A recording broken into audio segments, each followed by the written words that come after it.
Every Christian knows that it is our duty to walk in the footsteps of Jesus. After our Lord had washed his disciples' feet, he said to them, I have given you an example that you should do as I have done unto you. John 13 and verse 15.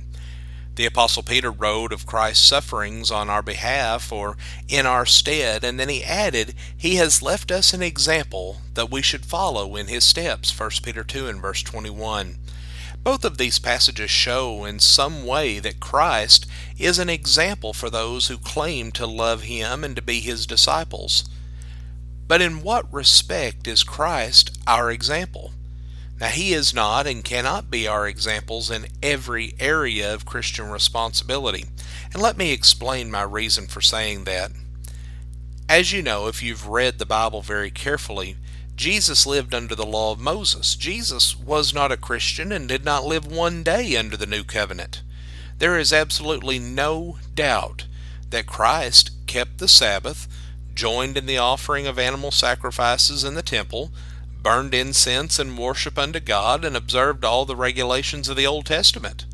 In truth, Jesus was the only human being who ever kept the law of Moses perfectly. But his death on the cross removed the law of Moses, all of the law of Moses, so that no one is now bound by the law at all. If we try to be saved by the law of Moses, we have fallen from grace, as Paul says, Galatians 5 and verse 4. Now, to make this truth very plain, let me repeat it. We do not keep the law of Moses, even though Christ kept the law of Moses.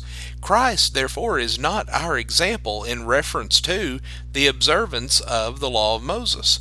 Christ is our example in showing respect for what God has revealed unto man in his Word. Had you ever noticed in your reading of the words of Jesus that he never criticized the Old Testament for any reason? He criticized the Jews for not keeping the law or for making it of no effect by their traditions, but he never once questioned the inspiration and the authority of the Old Testament, not even once. On the other hand, he constantly appealed to the Old Testament to settle questions that the Jews had raised and to establish his own claims and authority. Do you remember the discussion that he had with the Sadducees over the subject of the resurrection?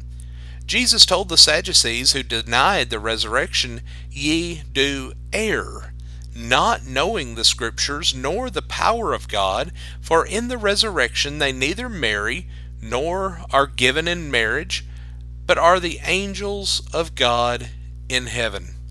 But as touching the resurrection of the dead, have ye not read that which was spoken unto you by God, saying, I am the God of Abraham, and the God of Isaac, and the God of Jacob? God is not the God of the dead, but of the living." Matthew 22, verses 29 through 32. Jesus is also our example in his devotion to the will of God. Uppermost in his mind always was total submission to the will of God. Jesus said to his disciples, "My meat is to do the will of him who sent me and to finish his work." John 4 and verse 34. Friends, no passage in all of the New Testament teaches that truth more powerfully and more plainly than the following verse from John 8 and verse 29. "He who sent me is with me. The Father has not left me alone, for I do always those things which please him." What Christ did to obey the will of God may be very different from what God requires of us today, but he always did whatever God demanded. Our Lord commented in another setting, "I must work the works of him who sent me while it is day. The night cometh when no man can work." John 9 and verse 4. There were many attitudes and activities in the life of Christ which we must emulate.